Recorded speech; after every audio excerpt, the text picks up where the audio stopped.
I'm Dr. Janel Anderson, former college professor turned manager in a large corporation turned entrepreneur. And not just any entrepreneur. I've made it my life's work to make organizational life more effective and fulfilling. So welcome to Working Conversations, the podcast where we digest and translate research and ideas on workplace dynamics and serve up to you the most interesting and actionable strategies to make your workplace conversations and your relationships more effective, productive, and influential. If you're looking for proven tools for your workplace toolbox, you're in the right place. Now, let's get after it.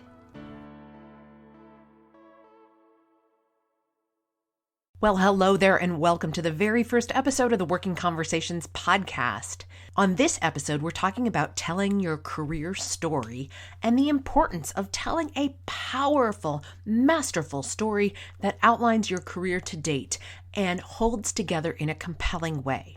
There are so many examples of when you tell your career story. One of the most obvious ones, of course, is at a job interview, but there are so many other opportunities to tell your career story.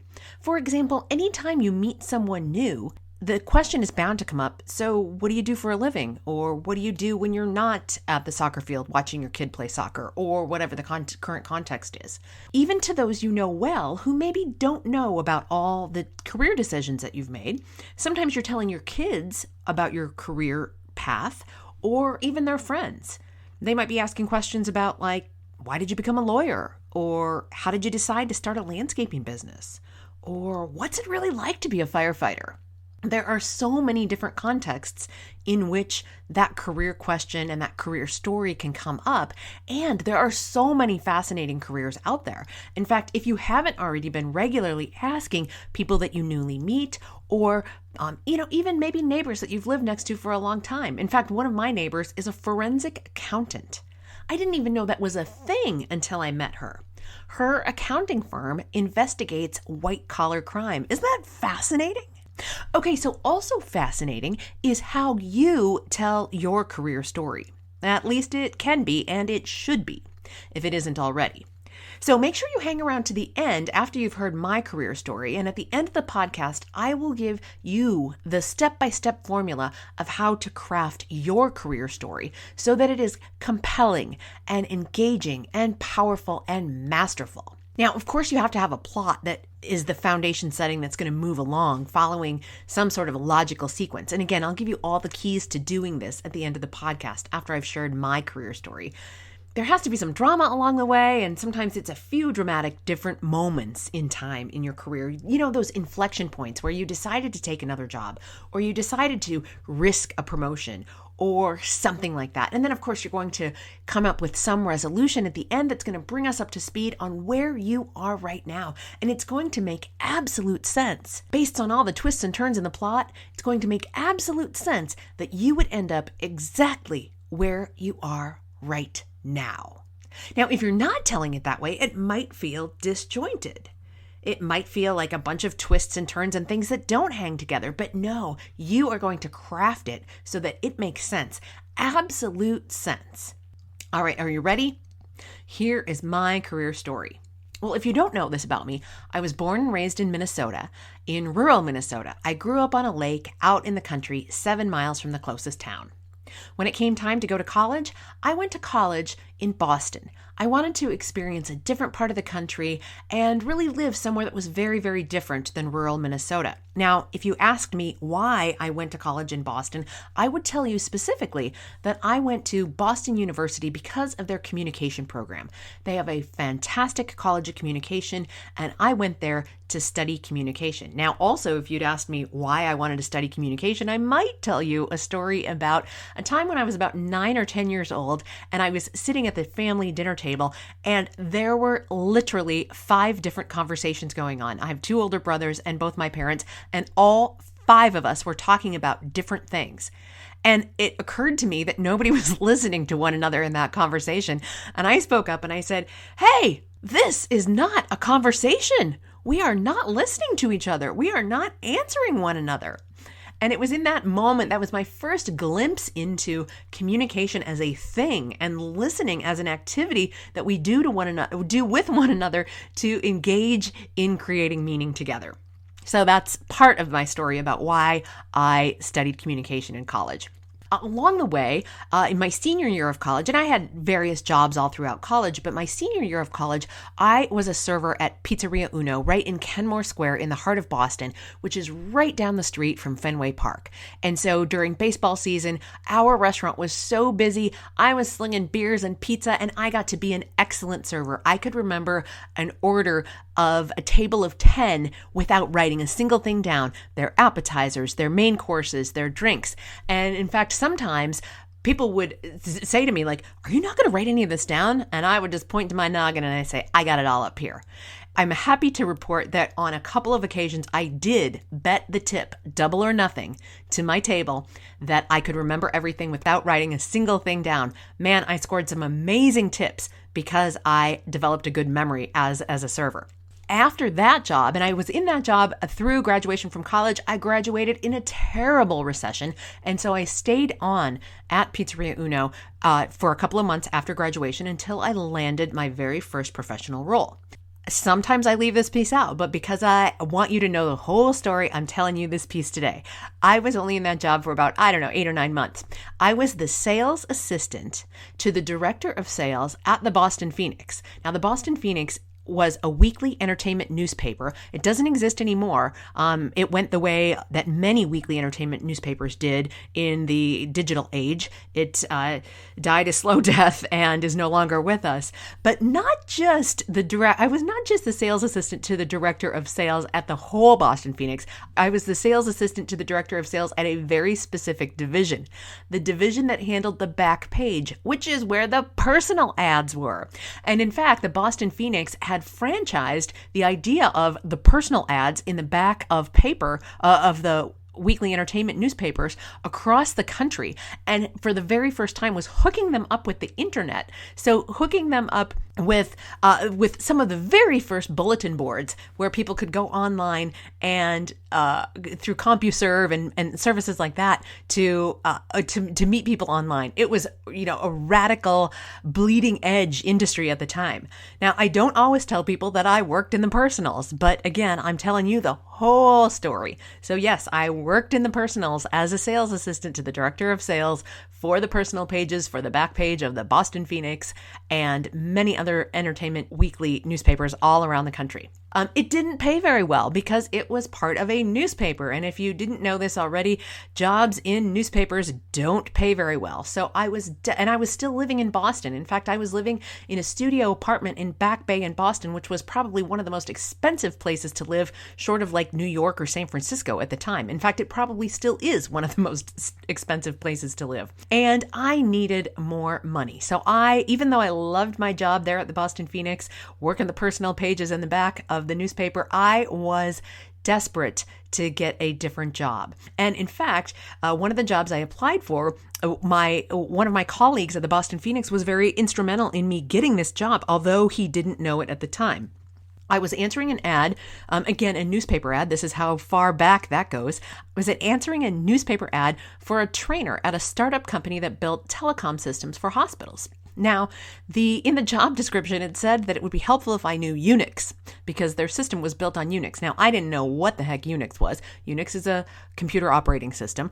And so I asked the guy who handled all the computers at the Boston Phoenix, who I had become friends with, I asked him to tell me a little bit about Unix and did we use that there? And he explained, no, we didn't use that there. And and he explained just enough of Unix that I was able to put in my cover letter that I was familiar with Unix. And anyway, I ended up getting hired into that role in part because I wrote that I had some working familiarity with Unix. Now, they did ask me in the job interview what I knew about Unix, and I told them exactly what I knew about Unix, no more, no less. And anyway, I landed that role, and I was the very first trainer brought on to that company that, again, built customized telecom systems for hospitals, and everything was incredibly customized. I'll talk more about that in a second. But first, I want to point out that our company was venture capital funded, and the VCs always wanted to see a higher return on their investment than they were getting. And so that directly impacted our leadership. I saw in my, not that many short time. I mean, I was there for a few years, but I saw lots of different leadership styles at those senior levels of leadership in that company. One time we had somebody in who was very good natured and really drove the culture, and it made it for a wonderful place to work. Everybody really, really loved working there. And in fact, I will tell you this too, one of the founders was in that CEO and president role when I started there, but those VCs, those venture capitalists, wanted to see what we kind of chidedly referred to as gray hair management in the around the office. That's kind of how we referred to it when the venture capitalists brought in the first actual CEO of the company that came from outside. And again, that first CEO really led the culture, and he was a great guy to work for. We all loved him, but he couldn't drive the bottom line. So they brought in somebody else who could drive the bottom line, but was a complete jerk and sent the culture into the trash. And round and round it went. I often described it as seeing a revolving door of leadership. And so I saw lots of different leadership styles and communication styles. And in fact, that caused me to ask myself some big questions, because I always joke, what do Midwestern girls with big questions, what do? We go to grad school. So I had some questions about leadership and communication that really prompted me to want to go to grad school. Now, also, recall that I said I was a trainer in this job. And so I would go out into the field training the hospital staff on their new phone system that was integrating the phones and the pagers and all the directory information and so forth in the hospital into one system for the very first time. And back in the day, some of the people especially the people who were operating the phones on the front desk, thought this system was going to come in and take their jobs away. And so part of what I had to do was reassure them that they were absolutely still critically needed in their role, but they were just getting some new equipment to use to do the same things, and it was going to speed up their work and make it easier for them and faster for them. And so part of it was really helping them change their mindset and overcome some fear that they had about computers. Again, some of these people really hadn't used computers at all before that. Now, along the way, one of the other things that happened when I was out in the field doing that training work, remember I said that this startup built customized systems. Well, since every system was customized, that, of course, invited room for errors. So I was always coming back from a training trip out into the field and bringing the software engineers a laundry list of mistakes in the user interface. For example, the database field would maybe be 15 characters, but the on-screen field would be 25 characters. So to the user, it looked like the cursor would get stuck about 3/4 of the way across the field when they were typing, but really there was no more room in the database field. So I would come back again with this laundry list of these issues on the regular. And more often than not, the software engineers would brush me off, reminding me that their top priority was the operating system. Because if the operating system crashed and the phones in the hospital went down, patients' lives were literally on the line. And after one particularly frustrating implementation in which the hospital name was spelled incorrectly, and I could do nothing about it in the field, I came back to the office seriously questioning whether I could continue to work there. I felt like my integrity was on the line every single time I was in the field.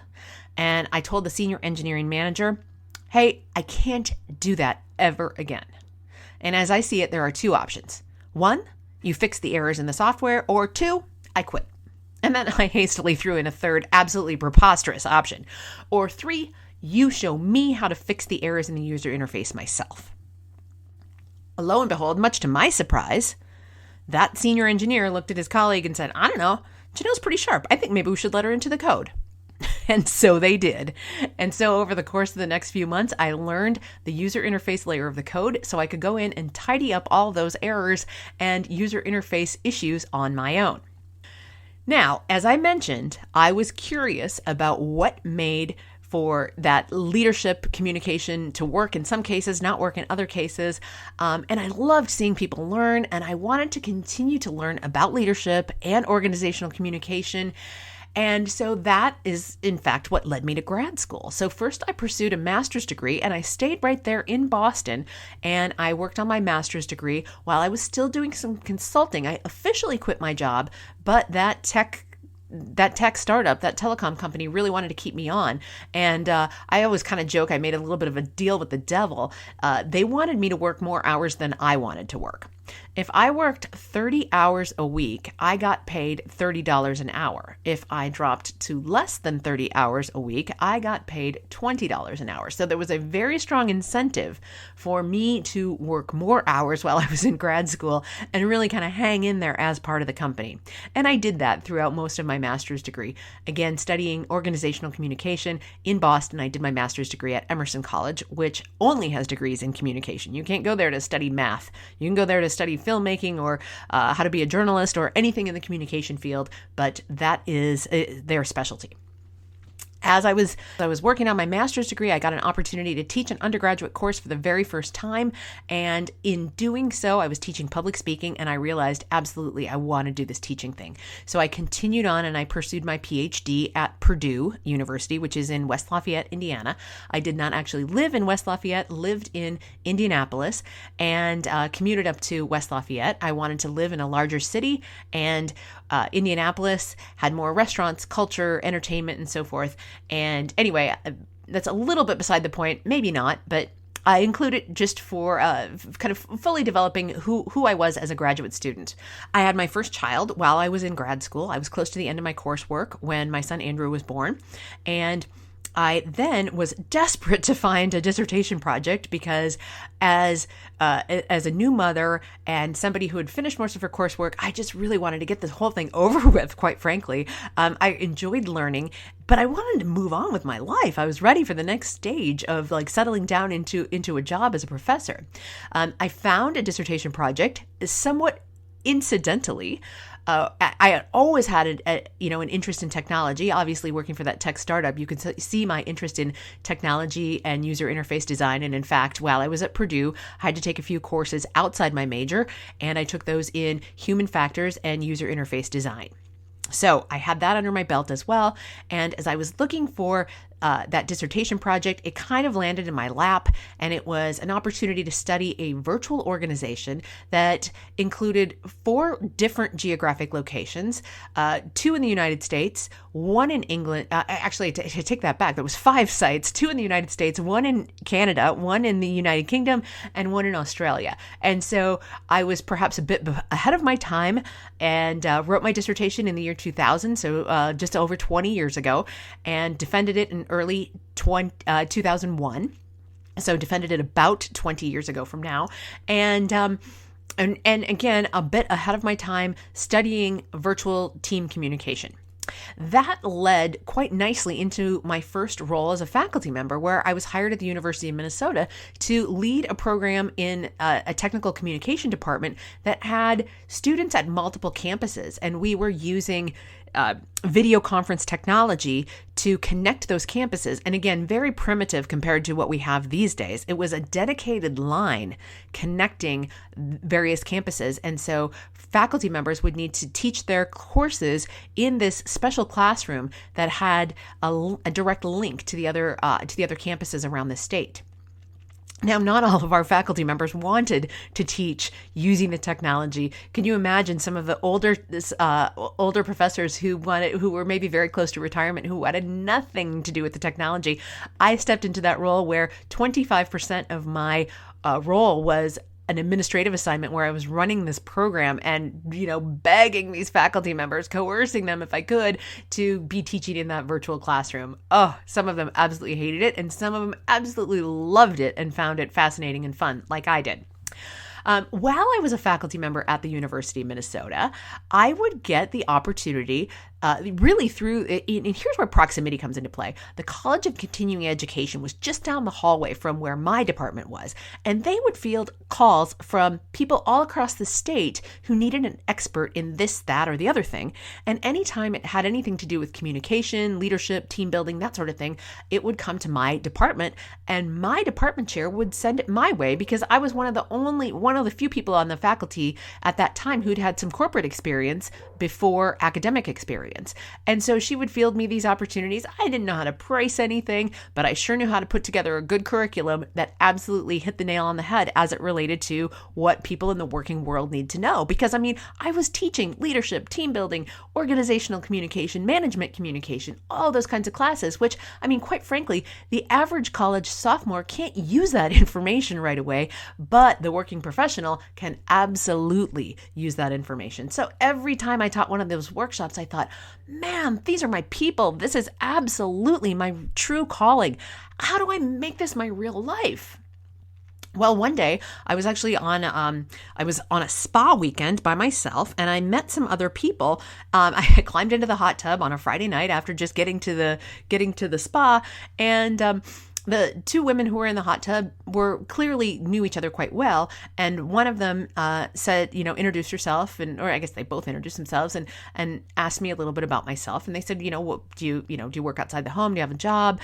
And I said, are you a parent? And I said, yeah, I have a young son. And I'm on the faculty at the University of Minnesota. These two women, I kid you not, they looked at each other and they burst out laughing. Now, I was thinking to myself, that's not really funny, and it wasn't meant as a joke. But then when they stopped laughing, they explained, the reason they were laughing was because they too, at this point, they used to be faculty members at the University of Minnesota. So one was they were both epidemiologists. One was a human epidemiologist and the other one was an animal epidemiologist. And they had started their own epidemiology consulting firm, and which I found fascinating. And throughout the rest of the weekend, it really opened my eyes to the opportunity for me to create my own consulting firm where I got to teach workshops to, again, my real people instead of college sophomores. And so that whole rest of the weekend, I was just fascinated with this idea of starting my own business and what would that look like and so forth. And as that really fell together over the course of the next few months, at least my vision of my company became very, very clear. What occurred to me was there's a gap. I've worked in a small company. I've worked in a large academic organization, but I'd never worked in a large non-academic organization. I never worked for a large company. And I thought, I imagine some of my clients will be people who work in really large organizations, and I got to know what that's like. So I left academia very specifically seeking out a role in a large company, and I ended up working at Thomson Reuters. Now, I initially thought I would find a job in human resources, in organizational design or organizational development, something like that. But honestly, I over and over and over applied for those jobs. And I really think that my resume was landing on people's desks and they were going like, a professor, what do we do with that? I don't think so.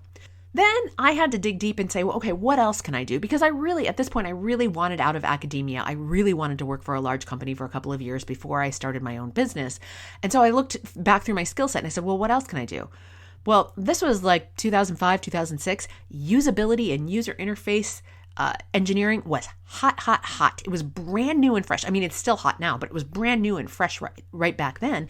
And so I landed myself a role at Thomson Reuters, first as a manager and then moved into a director role, directing a group of a team of people who did user interface design and usability work on international projects. Now, there's one little piece I forgot to tell you about my time at the University of Minnesota. And that, in fact, is one of the pieces that set me up so nicely for landing this role at Thomson Reuters.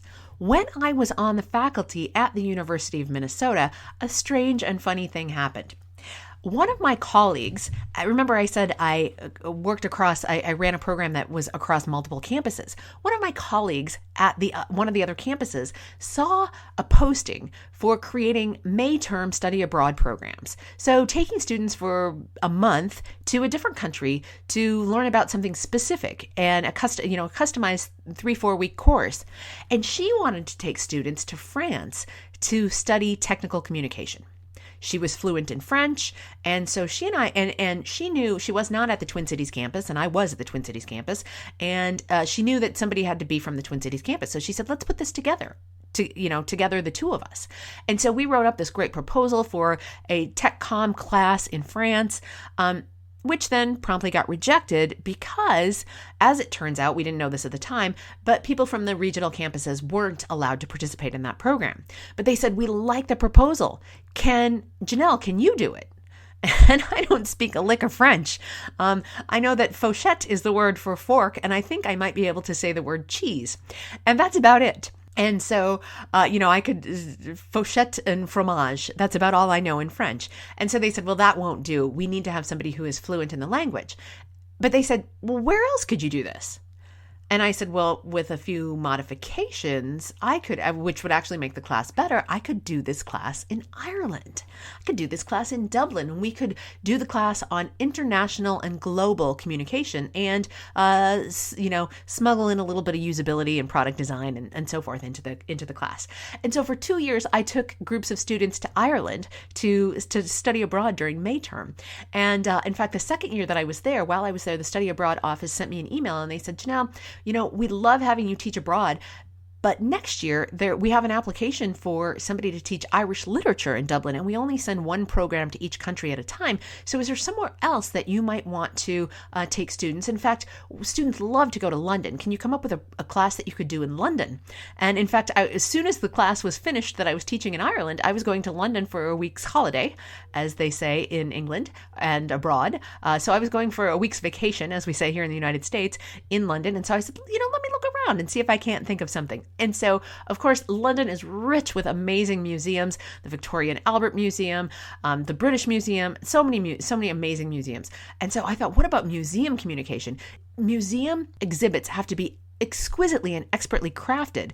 The communication that goes along with the exhibit needs to speak to such a range of different people. And so I thought, wouldn't it be fascinating to study museum communication specifically? And so the third year, I took students to London for a month to study museum communication. Anyway, that becomes very relevant because part of how I landed my role at Thomson Reuters was, of course, because I had that global experience, because I was leading a global team that did user experience design on products, not the flagship product. There was a separate team that did that, but we did products in Japan, products in China, products in Australia, London, really all over the world. It was very much a global team. Again, that is part of what led me to landing in that job. Then I had planned on being in that job for about 2 years. I sort of thought of it as my on-the-job MBA. I needed to learn how to run a team, and my team was very autonomous. I needed to learn how to read a profit and loss statement, and really understand working in a large organization. And I thought, okay, that'll take me about 2 years, and 2 years is a decent amount of time to stick with a job. And so but I loved what I was doing. And like I said, I got to travel to Beijing. I was in London all the time. I was in New York so much. I had my favorite restaurants in New York. We did work on some domestic products as well. And so I got to do just an amazing amount of fun travel, Switzerland, you name it. And so after 2 years, I found I was still there. And after 3 years, I found I was still there. And after 4 years, I found I was still there. And the little voice on my shoulder that kept tapping me and going, hey, you were only going to be here for 2 years, was growing louder and louder and louder. And just before my 5th anniversary, there was a very serendipitous opportunity for me to leave the organization to start my own company. There was some reorganization going on, and I was able to put my name in and literally ask to be laid off. My initial ask to be laid off was rejected, and but later somebody circled by, a senior leader in the organization, very senior to me, circled by my desk quite some time later and said, hey, I heard that one time you asked to be laid off. I've got some really tough decisions ahead of me. Is that still the case?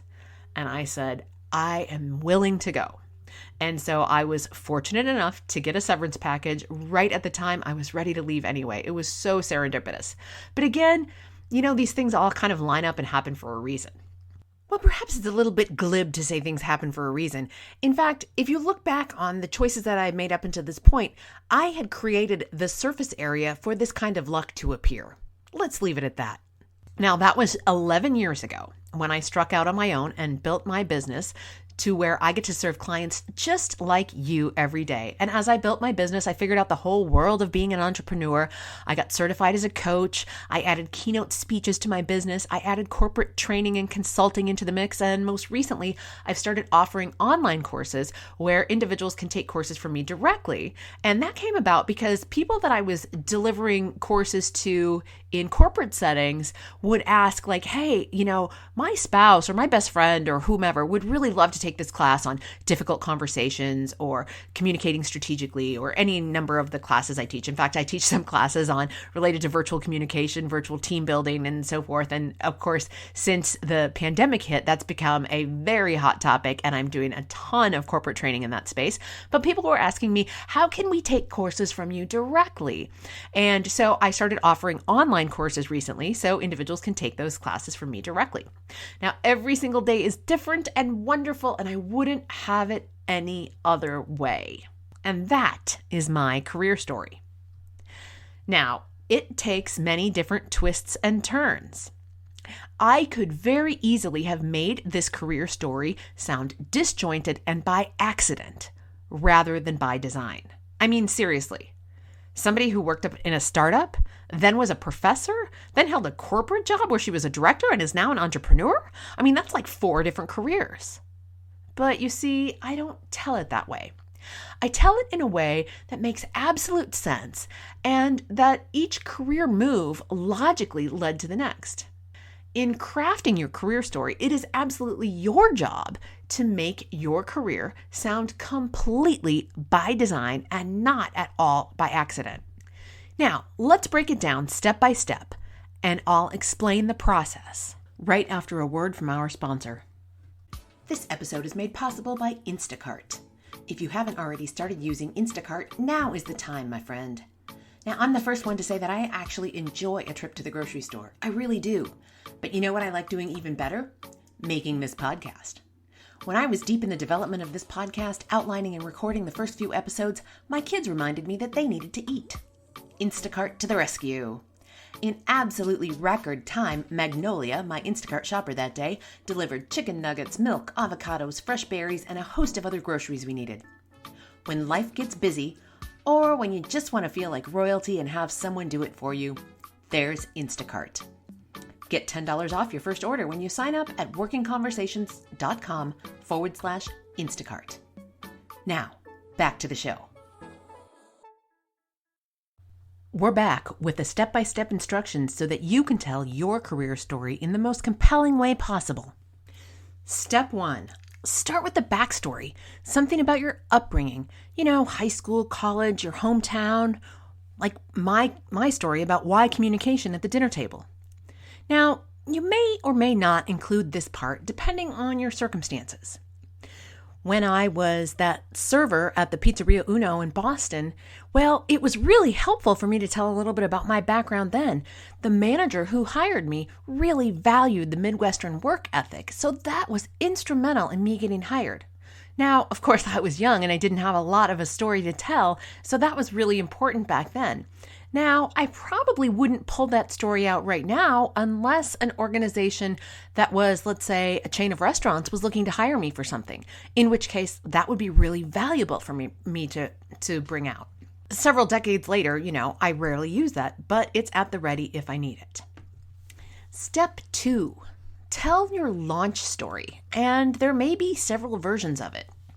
I have 3 versions of my launch story, like my first job story. So the Pizzeria Uno story where I was a trainer. Now that can get technically left off because I was in college and I started off just being a server. Now I eventually got promoted to be one of the trainers on the team in our restaurant because we did hire a lot of new employees, but it's not entirely relevant and probably not something I'm going to put on my resume. Now the next first job I had was at the Boston Phoenix, again, where I was that sales assistant for the personals page. Now, I can bring that story to bear, or that piece of my career to bear on my career story if it makes sense to do so.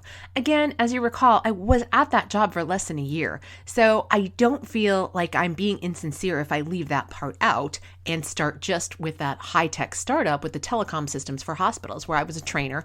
And in fact, I moved into my first people management role in that job. So in many cases, that's the best place to start.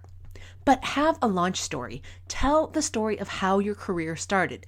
Again, remember that there might be several different versions of it depending on the circumstances that you find yourself in. That's what helps you decide which one of those versions you use. Step 3, include any of the most dramatic or interesting moments that move the story forward. These are probably your career inflection points, how you knew you outgrew one role and were ready for the next, or something like that. And you should have a few of these and choose which ones to use based on the circumstances. You heard a number of mine in my career story that I shared with you. You heard that when I was working for the telecom startup company that was venture capital funded, you heard me talk about the leadership styles. You heard me talk about usability and user interface design based on customer feedback that I got when I was out in the field.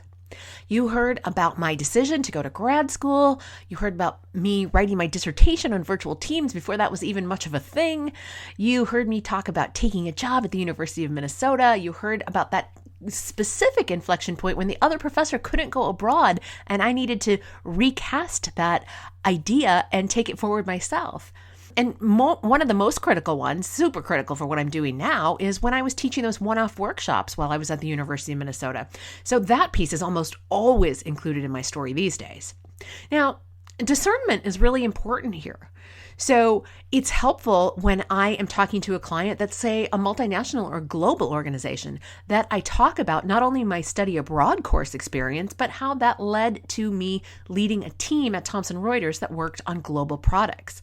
So again, if I'm talking to an organization that is multinational or global and I want them to hire me, I'm absolutely going to talk about that part. On the other hand, if I am talking to a startup company, and I work with a fair number of startups doing leadership development and training, my time at a startup doing that software development piece, doing that user interface design is absolutely critical. Likewise, I have some companies in my portfolio that are software development companies, and me learning user experience design early on and then leading a team of people doing that at Thomson Reuters is huge. And so I'm going to absolutely play that piece of my story up when I'm talking with them. And when I'm talking to folks in human resources, because many times they're hiring me to do leadership development or some other type of work in their organization, then, my coaching certificate and being an executive coach for part of my journey is a really important part that comes to bear on that kind of work. So again, using discernment and really thinking critically about which pieces to tell at all and which pieces to really play up absolutely makes a difference. So for example, if my audience is software developers, I'm absolutely going to tell them about the user interface and the usability part of my work at that telecom startup. But if my audience is hiring me to work with somebody on their senior leadership team, I'm going to tell them more about the revolving door part and watching all the different leadership styles come through the organization. And I'm going to talk less, if at all, about the usability part. So depending on my audience and my purpose, I'm going to choose which details to really enhance because it's going to position me differently. Now, in the case of that startup company that made telecom products for hospitals, both ideas are true. Telling the leadership story and the venture capitalists watching and bringing in new leadership, that's absolutely true. That's just as true as me working on the user interface of the product there. Both are true, and I'm going to finesse which details to leave in and which details to leave out based on my purpose and my audience. And you need to do the exact same thing. You need to be clearly focused on what is your purpose in communicating your career story and who is the audience that you're sharing it with. And based on those two things, you're going to include certain inflection points or dramatic or interesting moments and leave out other ones. Now, if I knew you to be a college football fan, I would add that when I was in grad school at Purdue working on my PhD and back in the Big Ten after having lived in Boston for a long time, I had a running bet with my dad on the Purdue Boilermakers versus the Minnesota Gophers in the football game every fall. Again, depending on who I knew you to be as a football fan, I might also tell you that Drew Brees was the quarterback for the Boilermakers back then. Now, if I know you to be a Minnesotan or someone who loves lakes and or fishing, I would also tell you that the wager that my dad and I had on the bet was a fish dinner. And whoever lost was supposed to catch the fish and cook the dinner for the other person. But because I lived nowhere near a lake during my time in Indiana, my dad always caught the fish and cooked the fish no matter who won. All right, step 4, the resolution. Make sure that your dramatic and interesting moments, those career inflection points, all lead us to where you are now, and that your story hangs together and it exactly makes sense. It might conclude with something like, so that's why I love my work so very much right now. Or, so that's why I'm looking for a new opportunity. Or, and so that's why I plan to retire soon. Or, so that's why I'm ready for this promotion. You see, all of these pieces that you tell during the story, the backstory as the plot develops, those interesting inflection points, and all of the details are going to lead to this exact moment. Now, let me do a quick recap of those 4 steps. Step 1, start with the backstory. Step 2, tell the launch story. How did your career start? Step 3, include any dramatic or interesting moments, those specific career inflection points that move the story forward. And step 4, have a resolution. Bring all of that information to a specific end point. All right, there you have it, the 4 steps to tell your career story. I really want you to take charge of your career story. And hey, if you've got an interesting career story that you think would be fun to have featured on this podcast and that other people could learn from, drop me a line and we'll see about bringing you on as a guest in a future episode when we come back and revisit this topic. Again, take charge of your career story, craft it, tell it powerfully, be the hero of your own story.